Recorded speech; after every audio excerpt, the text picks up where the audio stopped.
Fala pessoal, tudo bem? Vamos lá, vamos começar aqui a revisão do crimes em espécie e eu vou passar aqui os principais pontos de todos os assuntos que a gente abordou ao longo do semestre, tá? Vai ser uma revisão bem objetiva, bem rápida, para que vocês consigam assimilar e revisar tudo aquilo que a gente trabalhou ao longo desse período, que foi crimes em espécie, tá? Então vamos lá. Ó. Primeira coisa que a gente tem que lembrar aqui quando fala de homicídio, eu tô aqui compartilhando a tela com vocês. Deixa eu até aumentar aqui um pouquinho. Isso dá pra aumentar aqui.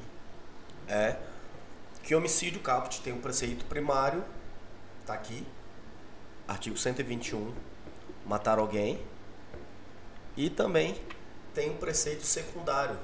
Vocês podem acompanhar aqui, ó. Preceito secundário do homicídio, pena reclusão de 6 a 20 anos.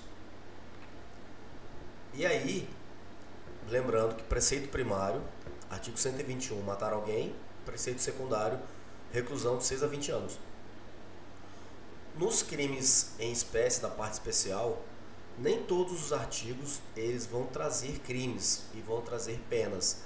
Alguns artigos vão trazer explicações, normas de extensão para outros institutos do direito penal. Tudo bem? A gente vai tratar mais na frente de uma norma de extensão dessa referente aos crimes patrimoniais, mas lembrando que aqui, ó, artigo 121, preceito primário e pena reclusão de 6 a 20 anos, preceito secundário. Quando a gente trata aqui desse caso de diminuição de pena, que nada mais é que o homicídio privilegiado, como a doutrina chama de homicídio privilegiado, é quando a gente comete o crime, ou seja, comete o homicídio, impelido por motivo de relevante valor social ou moral, ou sob o domínio de violenta emoção. Primeira observação que a gente tem que fazer aqui. Esse caso de diminuição de pena, ele é uma circunstância subjetiva. Então, quando vem aqui, ó, se o agente comete o crime por motivo de relevante valor social ou moral, isso quer dizer que é uma circunstância subjetiva, tá? Ou sob o domínio de violência da emoção, também uma questão que traz a subjetividade, ou seja, a intenção do agente. E aqui, ó só, no homicídio privilegiado tem que vir aqui, ó, sob o domínio de violenta emoção, dominado pela violenta emoção. Ou seja, a violenta emoção foi tão forte, foi tão abrupta na pessoa que ele cometeu o crime por conta desse domínio. Então, o homicídio privilegiado, caso de diminuição de pena do parágrafo 1º, o agente tem que ter cometido o crime impelido pelo domínio da violenta emoção. Por que eu estou falando isso? Porque quando a gente vem aqui nas atenuantes genéricas, nas circunstâncias atenuantes do Código Penal, ó, circunstâncias atenuantes, artigo 65, são circunstâncias que sempre atenuam a pena, são atenuantes genéricas. No homicídio privilegiado é uma atenuante específica. Aqui eu estou falando de circunstâncias atenuantes genéricas. Então, o artigo 65, ele traz aqui, ó, inciso 3. São circunstâncias que sempre atenuam a pena. Inciso 3. Ter o agente, a linha C, cometido crime sob coação a que podia resistir, ou sob influência de emoção provocada por ato injusto da vítima. Mas olha só a diferença. Aqui na atenuante, na circunstância atenuante genérica do artigo 65, ele traz a expressão sob a influência, que é totalmente diferente de quando ele vem aqui do artigo 121 e usa a expressão sob o domínio de violenta emoção. Domínio é mais forte que influência. Influência significa que a pessoa vai alimentando e vai aumentando o desejo de cometer aquele crime. no domínio, a pessoa ela é sequestrada emocionalmente, não tem opção de fazer ou não fazer. Ela um domínio é tão forte, a fascinação é tão grande que a emoção sequestra a pessoa e aí ela comete o crime. Por isso, dessa causa de diminuição de pena específica do homicídio simples. E olha só, logo em seguida, a injusta provocação da vítima. Aqui diz, logo em seguida, a injusta provocação da vítima. E por que eu estou fazendo essa segunda observação aqui? Porque aqui quer falar injusta provocação da vítima. Na legítima defesa, o Código Penal não trata de injusta provocação, mas trata de injusta agressão. E olha só, provocação é diferente de agressão. Aqui, para ser hipótese de legítima defesa, o agente usa os meios necessários moderadamente para repelir injusta agressão. No homicídio privilegiado, aqui, o agente ele comete o crime, logo em seguida a injusta provocação da vítima. Então são essas duas observações aqui a respeito do homicídio privilegiado, que, como eu já falei com vocês, é uma circunstância subjetiva, ou seja, é uma circunstância que vai vai abranger a intenção do agente e não de maneira objetiva, como a gente vai tratar agora de algumas hipóteses de homicídio qualificado. Tá? Então, homicídio privilegiado sempre vai ser uma circunstância subjetiva.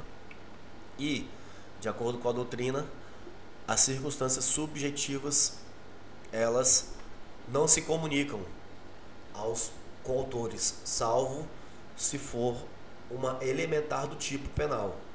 Então, artigo 30 aqui, ó.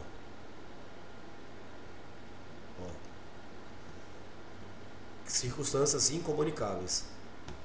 Não se comunicam as circunstâncias e condições de caráter pessoal, salvo quando elementares do crime. Caráter pessoal, caráter subjetivo, salvo quando elementares do crime.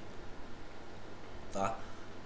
Então, uma circunstância subjetiva, o homicídio privilegiado, por exemplo, ele pode ser um homicídio privilegiado e ao mesmo tempo qualificado, desde que a qualificadora seja uma qualificadora objetiva, como por exemplo, inciso 3, com emprego de veneno, fogo, explosivo, asfixia, tortura ou outro meio insidioso ou cruel ou de que possa resultar perigo comum. Então, o homicídio privilegiado, ele só pode ser privilegiado e qualificado se for uma qualificadora objetiva, por exemplo, para assegurar a execução, ocultação, impunidade ou vantagem de outro crime. Não pode ser o homicídio privilegiado e o homicídio praticado por motivo fútil, por exemplo, porque motivo fútil é uma circunstância subjetiva. Não pode ser, por exemplo, homicídio privilegiado do parágrafo 1º e um motivo torpe. Por quê? Porque é uma circunstância subjetiva e o homicídio privilegiado é uma circunstância subjetiva. Então não pode haver duas circunstâncias subjetivas. Tem que ser uma circunstância subjetiva, que é o homicídio privilegiado, mais uma hipótese qualificadora do homicídio.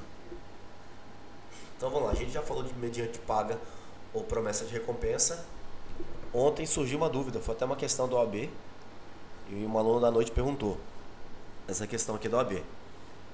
O fulano, por exemplo, Caio, promete e paga antecipadamente R$200 mil. Eu não lembro a quantia exata que ela falou da questão do OAB, mas o valor aqui é indiferente. Caio faz a promessa de pagamento de R$200 mil para Tício matar o desafeto de Caio. Então eu sou Caio, eu sou Vitor Leite, tenho um inimigo. eu não tenho coragem de matar meu inimigo, contrato um camarada para matar, um matador de aluguel, e viro pro matador de aluguel e falo bem assim: vou te dar 200 mil reais agora no Pix, inclusive estou antecipando o pagamento aqui para você. O matador de aluguel, quando ele chega para matar a pessoa, e antes de matar a pessoa, ele vai e foge com dinheiro, some com dinheiro. E a pergunta é, a dúvida da aluna ficou: se eu que contratei um matador de aluguel, se eu respondo pela tentativa de homicídio qualificado, pela promessa de recompensa, ou se o fato é atípico. E aí o gabarito da questão da OAB é que o fato é atípico, ou seja, eu só respondo pelo homicídio qualificado pela paga, mediante paga ou promessa de recompensa, se o executor chegar a iniciar os atos executórios. E aí ele responde por homicídio qualificado pela paga e eu pela promessa de recompensa. Como o matador de aluguel fugiu com o dinheiro, não chegou a executar os atos propriamente dito do homicídio, não chegou a iniciar os atos executórios, eu não respondo por nada, nem o matador de aluguel responde por alguma coisa. Tá? Fato atípico. Tudo bem? Então esse é o motivo torpe. E ele traz uma fórmula casuística aqui de ou por outro motivo torpe. Motivo fútil. Bem, eu vou terminar e já vou te falar quando terminar. Valeu, eu tô gravando a revisão aqui, eu já termino lá. Valeu. E aí, ó, o motivo fútil é um motivo que ele é desproporcional. Por exemplo, eu tô num bar, chega um camarada e pede um cigarro pra mim. Eu falo: não vou te dar um cigarro. Ele vai, puxa um revólver e me dá 5 tiros na cabeça. Motivo fútil, motivo banal. Tudo bem? É um motivo que é desproporcional. A ação do agente é desproporcional ao que foi causado, ao que foi provocado. Tá? Inciso terceiro. Com emprego de veneno, fogo, explosivo, asfixia, tortura ou outro meio insidioso cruel. Aqui o emprego de veneno, a observação é que o veneno ele tem que ser ministrado sem o conhecimento da vítima para ser uma qualificadora do emprego de veneno. Ou seja, eu chego, sei que essa garrafa aqui é do meu desafeto e quando eu vou oferecer, coloco Coca-Cola aqui dentro da garrafa. Vou oferecer Coca-Cola para ele, coloco chumbinho dentro da Coca-Cola. Ele toma e morre. Eu respondo pelo emprego de veneno. Circunstância diferente seria se eu chegasse para ele e falasse bem assim: essa Coca-Cola tem chumbinho e eu vou fazer você tomar esse chumbinho aqui agora. E aí obrigo ele a tomar esse chumbinho, a Coca-Cola com chumbinho. Eu respondo pela mesma qualificadora, mas não vai ser emprego de veneno. Vai ser por outro meio insidioso ou cruel, como pode ser, por exemplo, por tortura. Mas o que é importante dizer aqui, que o emprego de veneno tem que ser não pode estar na esfera de conhecimento da vítima. A vítima tem que tomar aquilo sem saber que é veneno. Se ela sabe que é veneno e é obrigada a tomar, responde pelo outro meio insidioso ou cruel. Tá? Fogo, não precisa falar fogo. Jogo álcool numa pessoa, acontece muito isso com feminicídio. A mulher termina com o cara fica inconformado e ateia fogo na vítima. Por exemplo, matar com água quente, água fervendo, ou jogar óleo. Isso entra tudo aqui em outro meio insidioso, cruel. Tá? Explosivo, asfixia. E aqui mais uma observação desse inciso, que é a tortura. Aqui a tortura, ela é o crime meio para chegar no homicídio. Tá? Então é dolo na tortura e dolo no homicídio. A pessoa já começa os atos executórios com a intenção de matar o desafeto. A tortura é um crime meio. Tudo bem? A tortura é usada como um crime meio para a obtenção do homicídio. Então é qualificado pelo emprego da tortura. Tortura dolosa, homicídio doloso. Nesse caso, a tortura entra como crime meio, crime necessário para a consumação, para a efetivação do homicídio. Fato diferente, e que eu vou mostrar para vocês aqui, é no caso, deixa eu abrir aqui a janela, é no caso no caso,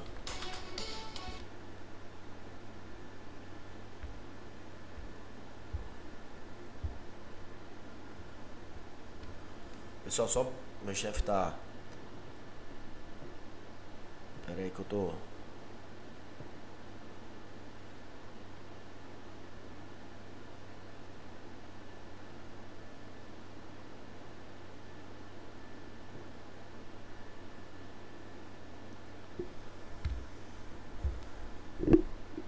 No caso do crime de tortura, que é a lei 9455, deixa eu colocar aqui na tela para vocês.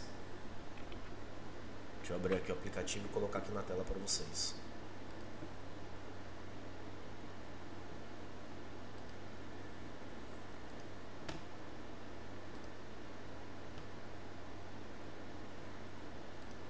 Olha aí.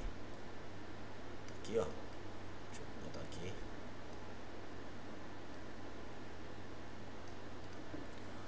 No caso aqui da lei de tortura, a lei 9455 de 97, trata do crime de tortura. Ele traz aqui, o legislador traz aqui o homicídio como resultado, a morte como resultado da tortura.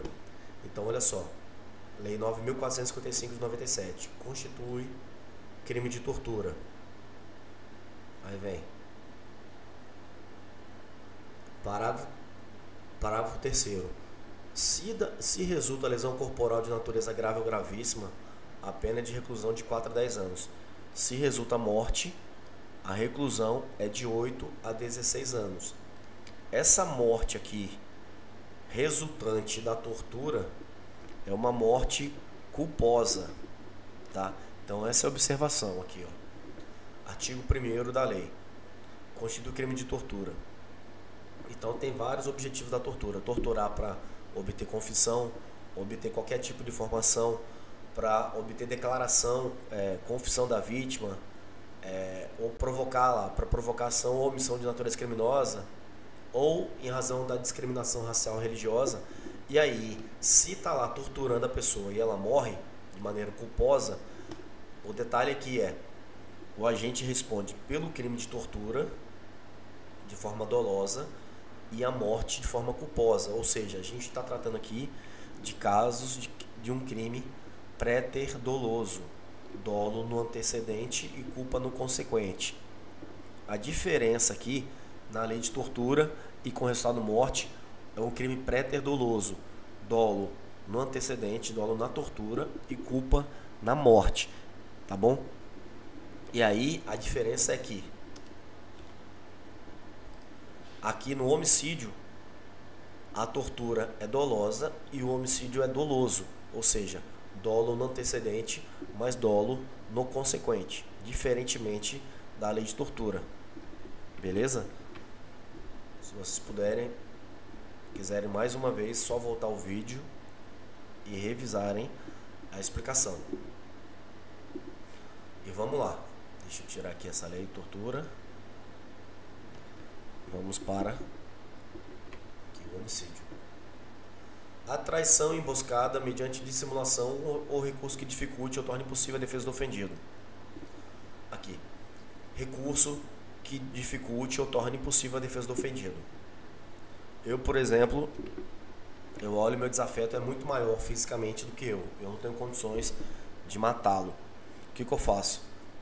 Eu posso chegar para ele e ministrar sonífero numa bebida que eu sei que ele vai consumir. Ele vai dormir. Eu aproveitei, utilizei esse recurso que tornei impossível a defesa dele, porque ele estava dormindo. E eu que provoquei esse sono. E aí eu chego que ele está dormindo e executo. Homicídio qualificado pelo recurso que impossibilitou a defesa do ofendido. A traição acontece muito nos casos de tráfico de drogas. Eu já fui a algumas ocorrências dessa maneira, que aí a gangue define, a organização define o seguinte: vamos matar fulano. Ele está dando muito trabalho e a ideia é matar. E aí como que faz para atrair o cara para a boca para matar? Eles convidam o cara para fumar um. Então eles mandam mensagem, geralmente ele pega a mensagem e fala assim: não, meu filho, os caras chegaram aqui, passaram, convidaram ele pra fumar um.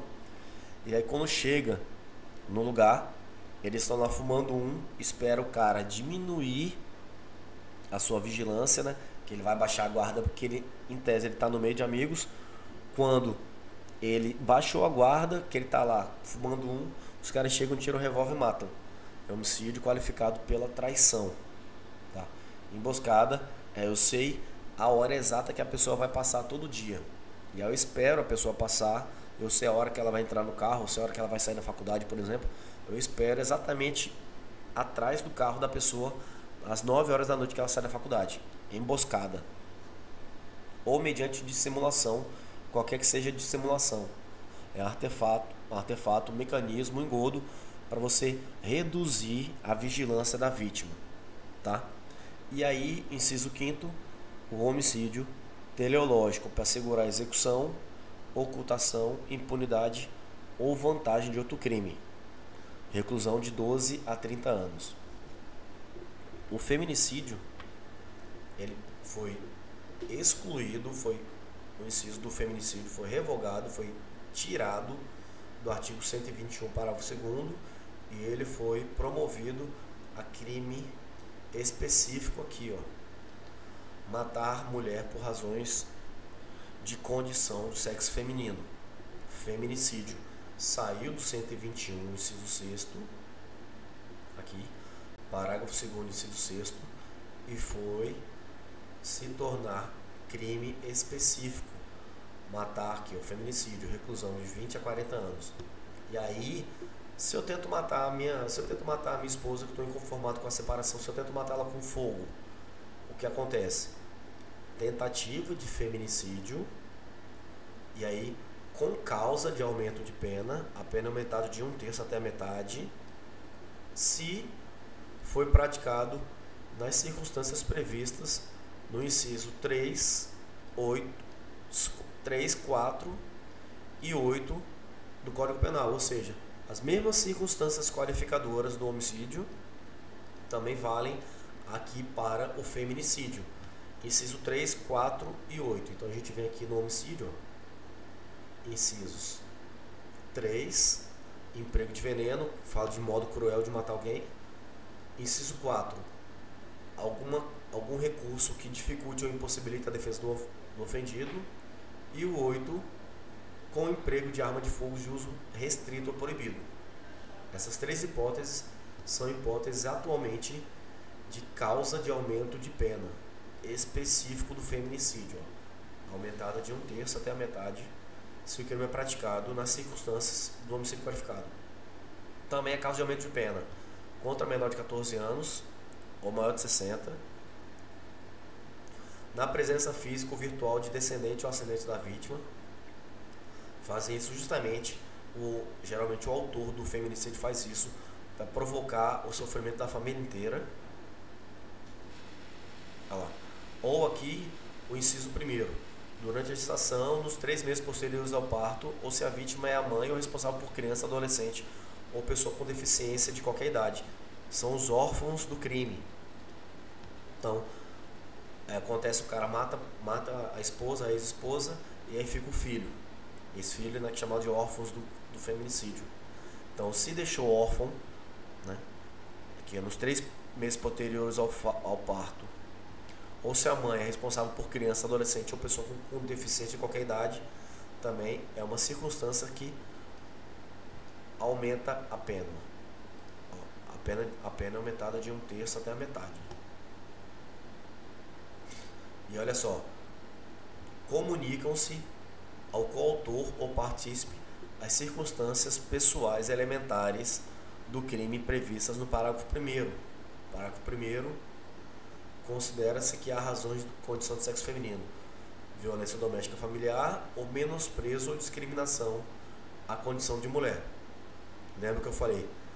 São circunstâncias incomunicáveis do artigo 30, as de caráter pessoal, salvo quando elementares do tipo. Aqui no feminicídio, ele já diz as circunstâncias pessoais elementares previstas no parágrafo 1º desse artigo. Então, são circunstâncias comunicáveis, comunicam-se ao coautor e ao partícipe, ou ao partícipe. Beleza? Avançando, aborto, infanticídio, isso daí não vou fazer a revisão agora. Ó, aborto provocado por terceiro, aborto provocado pela gestante, lesão corporal. Vamos lá, vou trazer aqui um exemplo para vocês entenderem. Ó, vamos falar aqui de furto. Crimes contra a liberdade pessoal. Vamos lá, furto aqui. 155. Subtrair para si ou para outro em coisa alheia móvel. Vamos trazer aqui, ó. Furto qualificado com abuso de confiança mediante fraude, escalada ou destreza. Vamos lá. Não, deixa eu começar aqui com outro assunto aqui. Olha só. A gente trata aqui do furto, no parágrafo 1º, que é o furto que tem causa de aumento de pena se o crime é praticado durante o repouso noturno. Repouso noturno é o tempo noturno, como o próprio nome diz, que compreende o pôr do sol até o nascer do sol. Tá? Esse é o repouso noturno. Se for praticado no repouso noturno, a pena aumenta-se de 1/3. Por quê? Porque o legislador protege o repouso noturno e protege a família. Tá? Outra consideração aqui a respeito do repouso noturno. A residência, ela não precisa estar habitada para ser considerada repouso noturno. Nem as pessoas que estiverem na residência precisam estar dormindo. Então, por exemplo, se eu sou viciado em crack, estou passando na rua e estou passando lá em Porto de Galinhas e vejo uma casa aberta e os moradores estão dormindo à noite, estão dormindo 3 horas da manhã, estão dormindo, eu entro na casa, subtraio um aparelho celular, eu estou praticando um furto simples, artigo 155, com aumento de pena do repouso noturno. Se as pessoas não estão dormindo, se elas estão acordadas e eu entro de maneira sorrateira e subtraio o mesmo aparelho celular, eu pratico crime com a causa de aumento de pena. Por quê? Não é necessário, é dispensável que as pessoas estejam dormindo na casa para ser considerado repouso noturno e para ser considerado aumento de pena. Tudo bem? Voltando. A casa, inclusive, pode estar desabitada. Estou passando numa casa de praia, imagina uma casa de praia, em qualquer praia que seja, e aí a casa está aberta. As pessoas foram embora e deixaram a casa aberta. Eu entro na casa, não preciso praticar nem escalada, nem rompimento de obstáculo, eu entro na casa e aí faço a limpa dentro da casa e vou embora. Eu pratico um homicídio com causa de aumento de pena pelo repouso noturno, ainda que a casa esteja desabitada. Beleza? Esse é a primeira observação. E aí, ó, se o criminoso é primário e é de pequeno valor a coisa furtada, o juiz pode substituir a pena de reclusão pela de detenção, diminuí-la de 1 a 2/3 ou aplicar somente a pena de multa. Aí aqui a gente está entrando na questão do furto famélico. Famélico, que pode ser entendido como aquele furto que a pessoa subtrai um objeto, subtrai geralmente um alimento para o próprio sustento. É o furto famélico. E aí fica aquela discussão. Se é crime, se é estado de necessidade, e se for crime, vai entrar aqui, ó. Se o réu é criminoso, se o criminoso é réu primário e é de pequeno valor a coisa furtada, o juiz pode, inclusive, aplicar só a pena de multa, a depender do caso. Tá? E olha só, o parágrafo 1º, daqui, ó, a pena aumenta-se de 1/3. Se o crime é praticado no repouso noturno, só incide no furto simples. Pela posição topográfica aqui do repouso noturno, ele só, essa causa de aumento de pena, que é do repouso noturno, ele só é aplicável ao furto simples, beleza? Você não aplica a causa de aumento de pena do repouso noturno para as hipóteses de furto qualificado. Por quê? Pela posição topográfica do parágrafo 1º, pela posição topográfica do repouso noturno, você só aplica repouso noturno para as hipóteses de furto simples ou furto que está no caput do artigo 155. Por exemplo, se eu, aproveitando a casa que está o repouso noturno, meia-noite, eu escalo uma casa, ou seja, eu pulo o muro de uma casa, chego, o portão está fechado, eu quebro o cadeado da casa, invado a casa, subtraio o celular e vou embora, eu pratico o furto qualificado pelo rompimento de obstáculo e pela escalada apenas. Eu não respondo também pela causa de aumento de pena. A causa de aumento de pena não vai ser incluída nessa tipificação. Por quê? Porque o furto qualificado ele está topograficamente depois da causa de aumento de pena do repouso noturno. Só pode haver a incidência do repouso noturno no furto simples. Então, nessa hipótese que eu dei de pular o muro e quebrar o cadeado, eu respondo por pular o muro, que é a escalada, e também que quebrar o cadeado, que é o rompimento do obstáculo, e não respondo pelo repouso noturno. Beleza? A escalada, ela pode ser tanto para cima como para baixo. Se eu precisar cavar um túnel para furtar a casa, é furto qualificado pelo uso da escalada. Aqui, ó, outra observação. Abuso de confiança são geralmente aquelas pessoas que são contratadas e que tomam conta, que têm acesso aos bens ou aos pertences, bens móveis da vítima. E tem acesso justamente pelo cargo, função ou pelo contrato que foi estipulado entre as partes. Ela tem acesso àquilo e aí é um furto qualificado com abuso de confiança, tá? Exemplo clássico da empregada ou da faxineira, que tem acesso à casa toda. Chega lá, viu que tem um monte de joia dando mole, subtrai. Abuso de confiança. Aqui a fraude, ó, mediante fraude. Vou subir aqui para vocês. Aqui, a qualificadora do furto mediante fraude. A fraude, ela é utilizada para eliminar a vigilância da vítima sobre o caso. Ou seja, a diferença aqui do furto qualificado mediante fraude e o estelionato é que a fraude ela é usada para vencer a vigilância da vítima.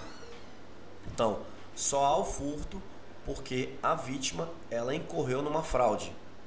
Por exemplo, eu empresto meu celular para a pessoa fazer uma ligação.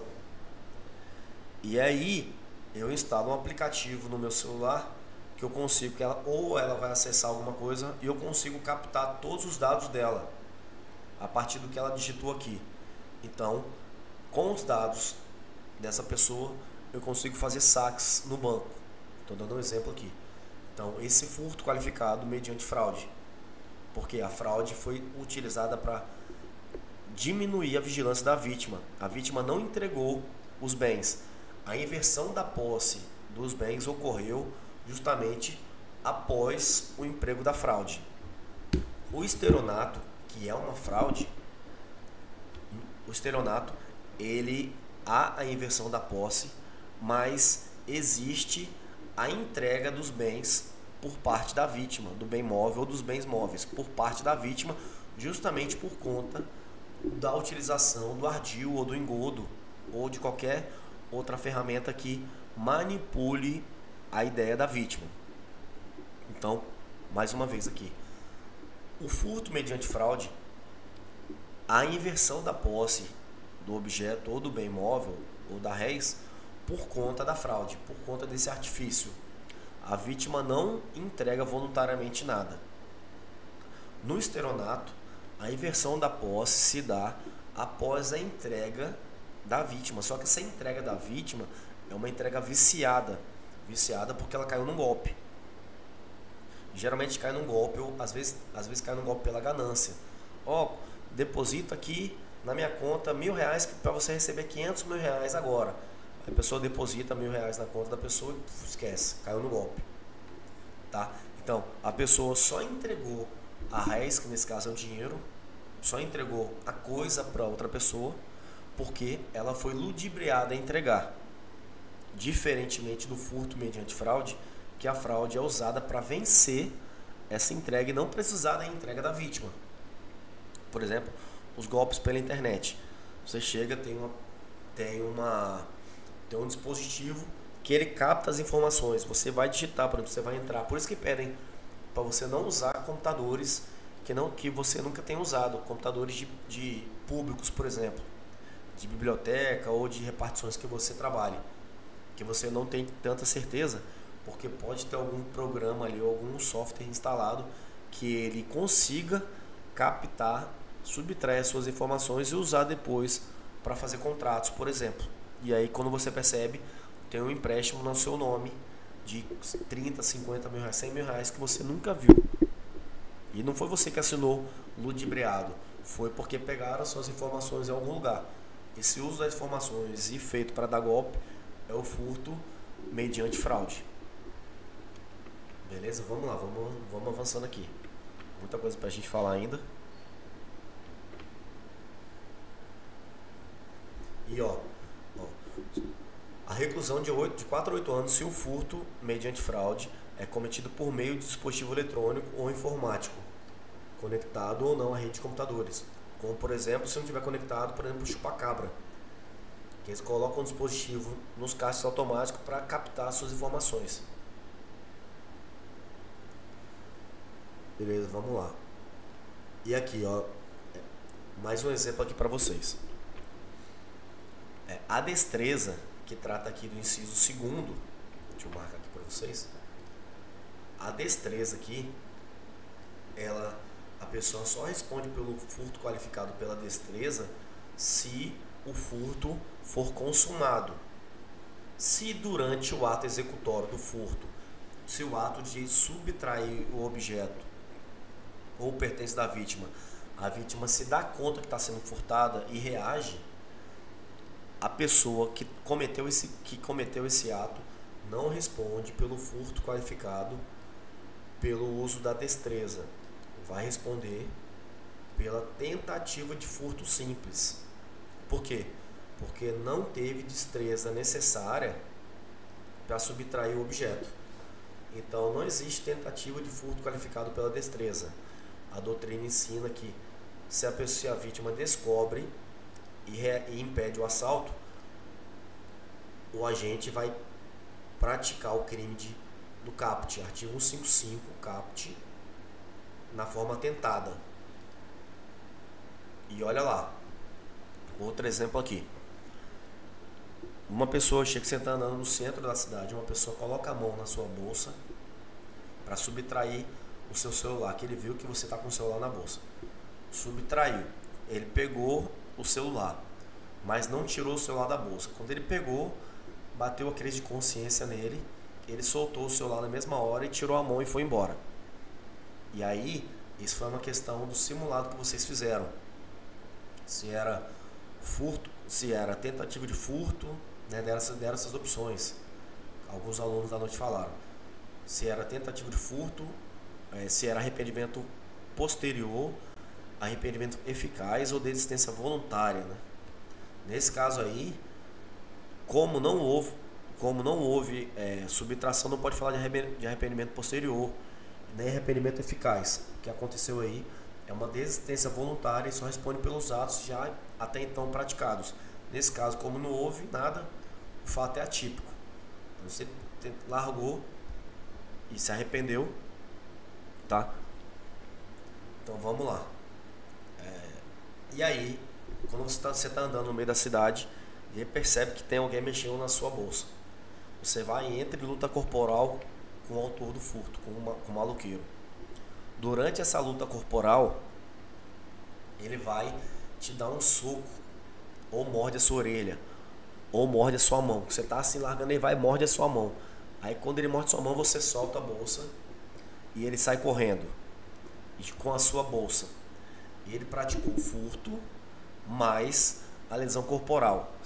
Tudo bem? Se ficar a marca, por exemplo, da mordida, você arrancou um pedaço da tua pele, vai responder pelo furto mais a lesão corporal. Tá bom? E aí, em alguns, se você quiser forçar muito, você pode colocar um roubo impróprio aí. Ou seja, ele praticou a subtração e para garantir a efetivação do crime, ele te deu um soco. Aí pode ser a hipótese de roubo impróprio. A violência é praticada depois, é empregada depois da subtração. Nesse caso aqui, ele usou a lesão da mordida, por exemplo, para se desvencilhar da vítima. Então vai responder pelo furto mais a lesão corporal. Beleza? Se eu que mordo o ladrão, a gente está numa disputa pela mesma mochila, eu vou, pego, mordo ele vai embora sem roubar nada meu. Ele responde pela tentativa de furto simples, tá? Ou, por exemplo, pode ser uma tentativa de furto qualificado, se ele chega perto de mim e fala bem assim: que horas são aí, parceiro? Aí quando eu vou olhar as horas, ou vou tirar o celular do bolso, ele vai, pega o meu celular e sai correndo. Por que é furto qualificado ou tentativa de furto qualificado? Porque ele usou aqui ó, um abuso de confiança para cometer o crime.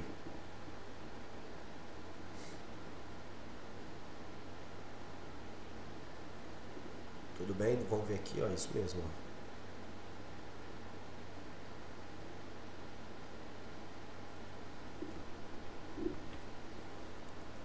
Vamos lá, outro exemplo aqui.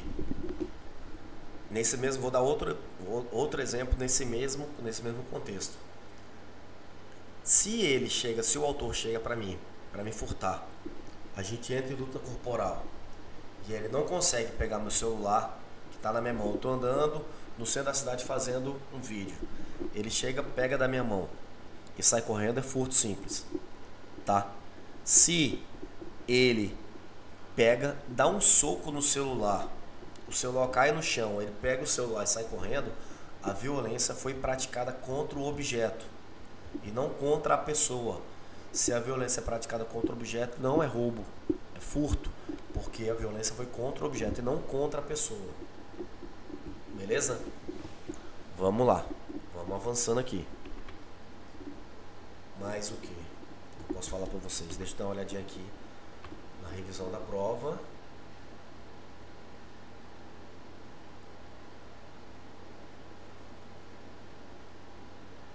Isso. Deixa eu voltar aqui. Pronto. Vamos tratar aqui de dano. Vamos lá, vamos abrir aqui dano aqui para vocês. 153 163. Ó, dano: destruir, inutilizar ou deteriorar coisa alheia. Aqui o próprio tipo penal traz coisa alheia, ou seja, não tem como eu deteriorar ou destruir uma coisa que é minha, tá bom? Se uma coisa é minha, e aqui coisa alheia significa que está na posse de outra pessoa.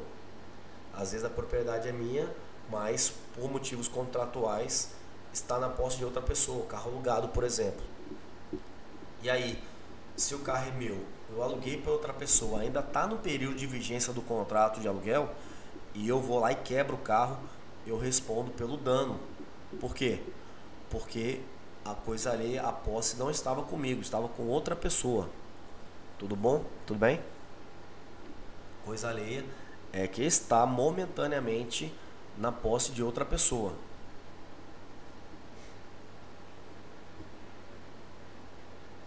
Vamos lá, dano qualificado.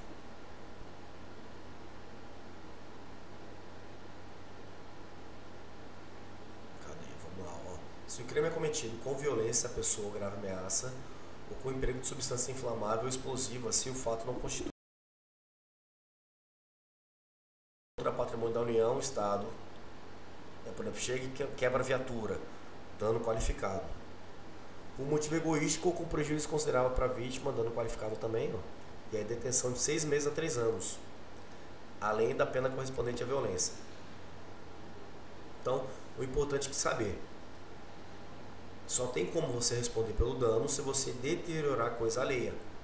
Se você está de posse de uma coisa, de um objeto, de uma coisa que é sua, e você quebra esse objeto, você não responde pelo dano, tá? Aqui uma observação.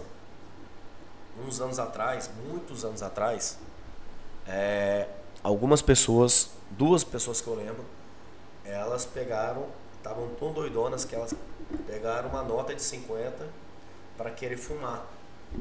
Então, se você destrói uma nota de qualquer que seja o valor, né, de real, essa nota não é sua. O dinheiro é entendido como patrimônio da União. E aí, se você toca fogo em dinheiro para ostentar, ou porque tá doidão e vai querer achando que é qualquer outra coisa, aí você pega uma nota de 100 e taca fogo, você vai responder por dano qualificado, porque o dinheiro é tido como um bem da União. Não é seu dinheiro, por incrível que pareça. O dinheiro, apesar do dinheiro ser seu, a moeda, que é aquilo ali, a moeda, ela é de patrimônio da União.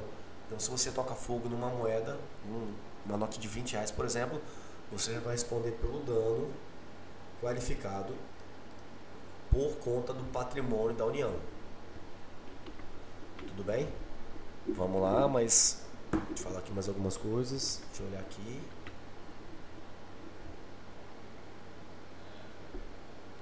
Vamos lá, outra coisa aqui.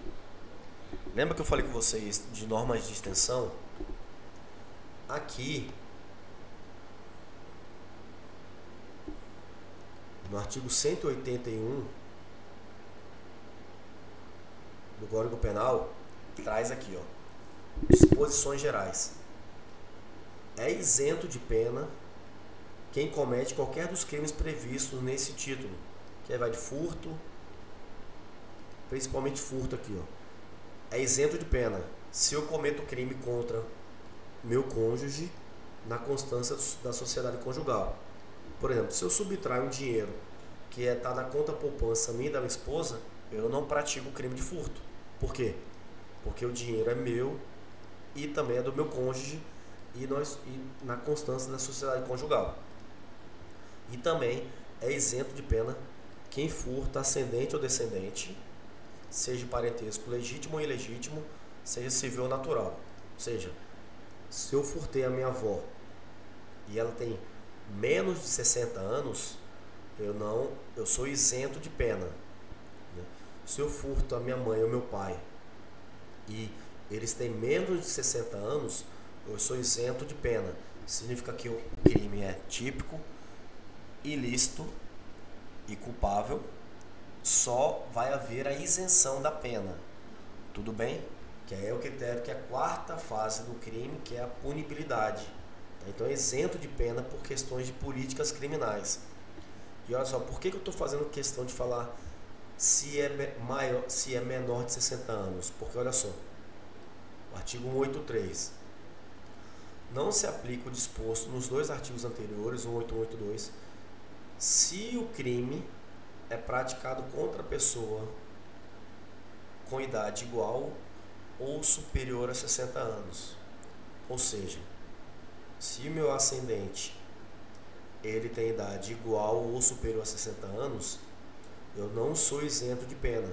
Ou seja, eu respondo pelo delito de furto.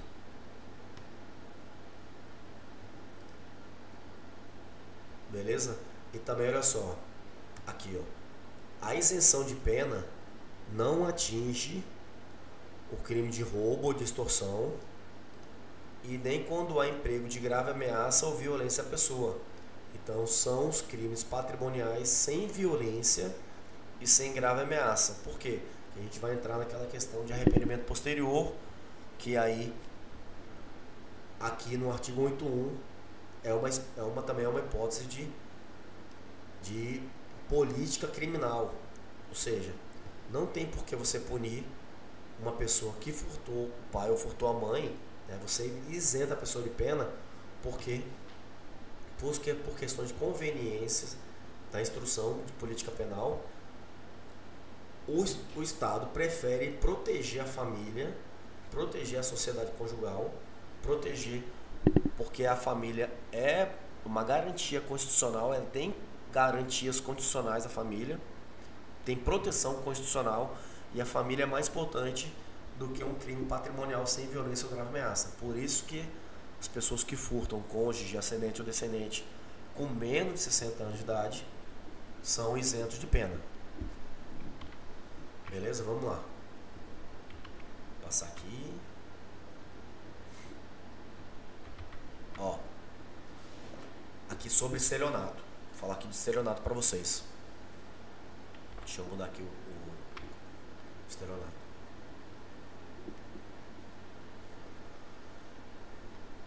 Ó, se uma eu sou o delegado de polícia aqui. Se eu faço uma blitz e aí faço uma blitz e começo a verificar veículos que estão irregulares, e aí eu abordo um carro e falo bem assim, cadê o documento do carro? Não, não tem. O carro tá sem placa. Eu viro e falo bem assim, me dá R$1.000 que eu libero vocês. Eu pratiquei o crime de corrupção passiva. Beleza? Porque eu tô como delegado de polícia trabalhando, exercendo um munus público, e aí, como eu solicitei dinheiro para liberar o veículo, eu pratiquei o crime de corrupção passiva. Por quê? Porque eu sou um servidor público. Agora, se uma pessoa, se ela obtém vantagem para si, aqui, obtém vantagem para si, vantagem ilícita, induzindo alguém em erro mediante outro meio fraudulento, é estelionato.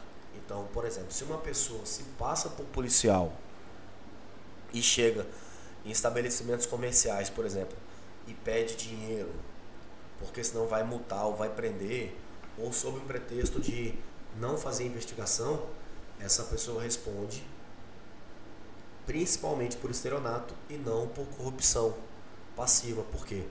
Porque ela não é funcionário público nos termos do Código Penal. A pessoa não é servidora pública.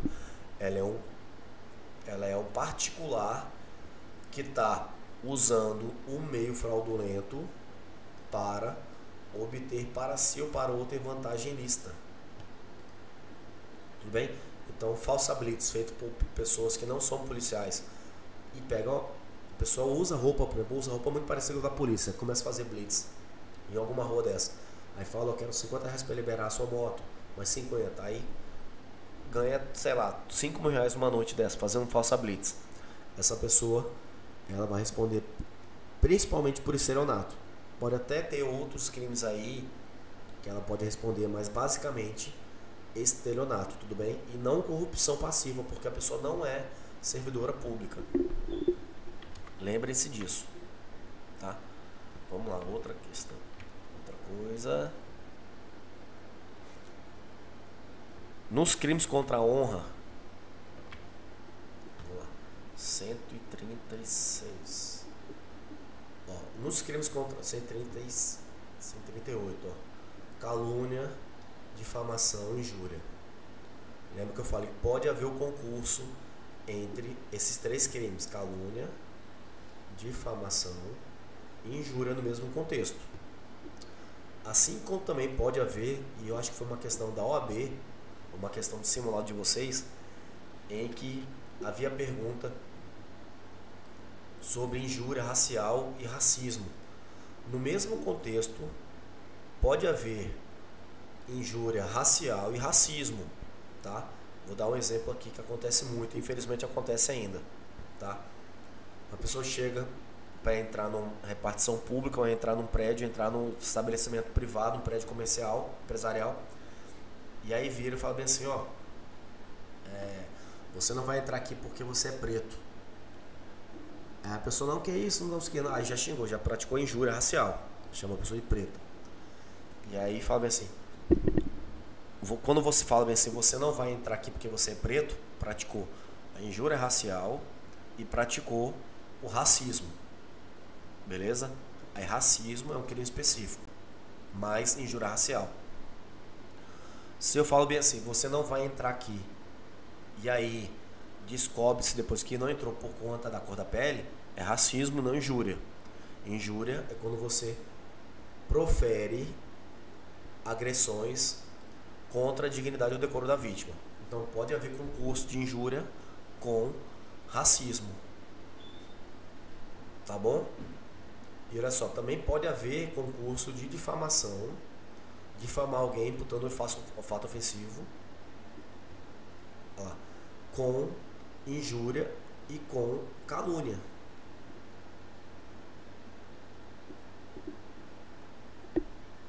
Tá? Desses crimes aqui, o único que admite exceção da verdade via de regra é calúnia. Tá bom? A difamação na difamação só existe exceção da verdade se o ofendido é funcionário público e as ofensas são relativas às funções do funcionário público. Aí pode haver a exceção da verdade, tá? Mas via de regra, a exceção da verdade só é admitida na calúnia. Tá bom, vamos lá. Vou olhar aqui mais o quê?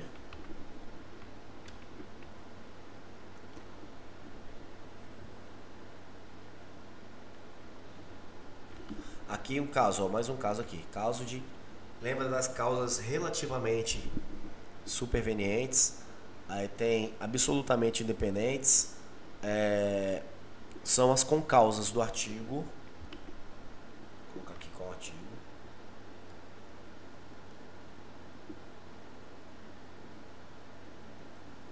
Cadê? Vamos ver aqui. Ó, é o artigo 13, né? A relação de causalidade. Ó. O resultado de que depende a existência do crime somente é imputável a quem lhe deu causa.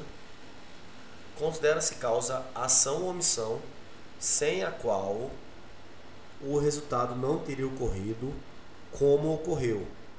Então, a doutrina escreve aqui, ó, no final, que a causa é ação ou omissão sem a qual o resultado não teria ocorrido como ocorreu.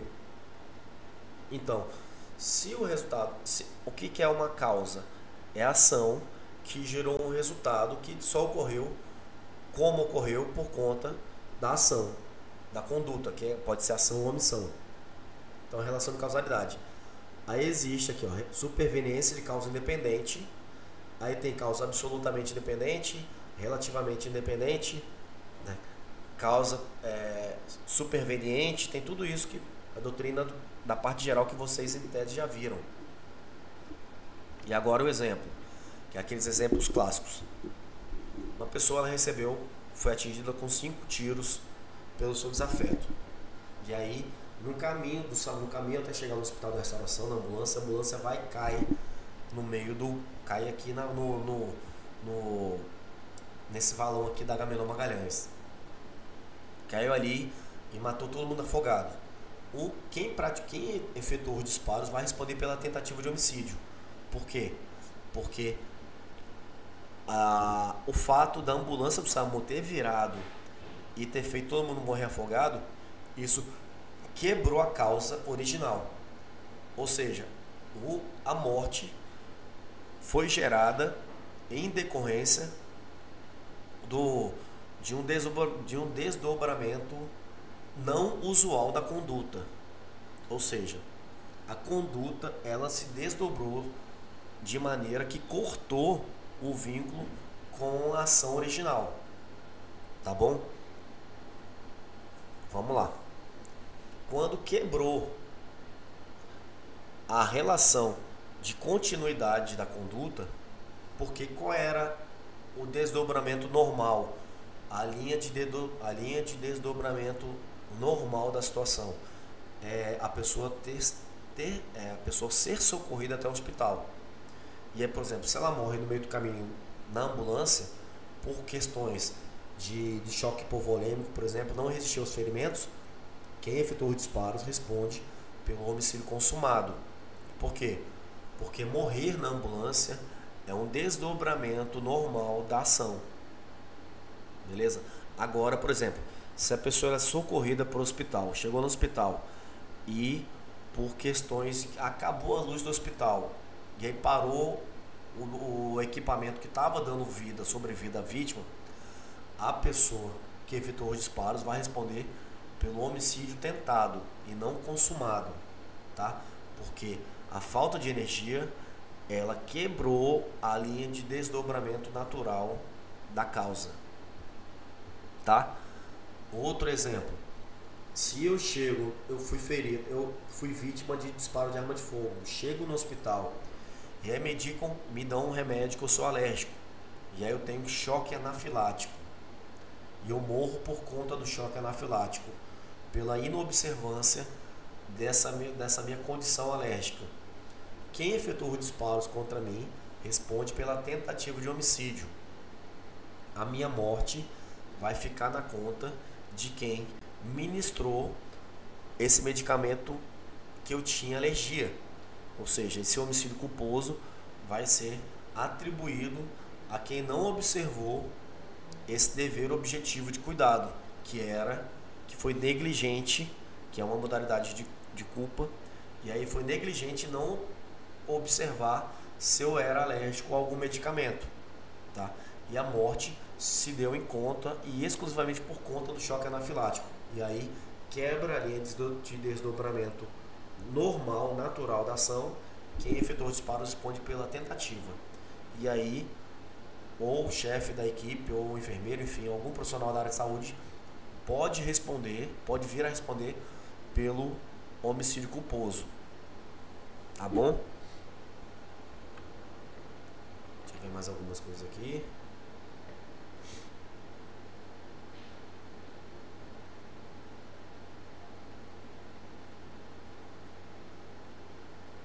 Pronto, é só isso. Basicamente é isso, tá, pessoal? A prova tá bem tranquila. São 10 questões, tá? 4 alternativas, uma alternativa só certa. A nossa revisão aqui, a gente conseguiu abarcar praticamente tudo que vai cair na prova, tá? Então presta bastante atenção nas questões que vocês vão se dar bem, tá bem? Um abraço e até o próximo encontro.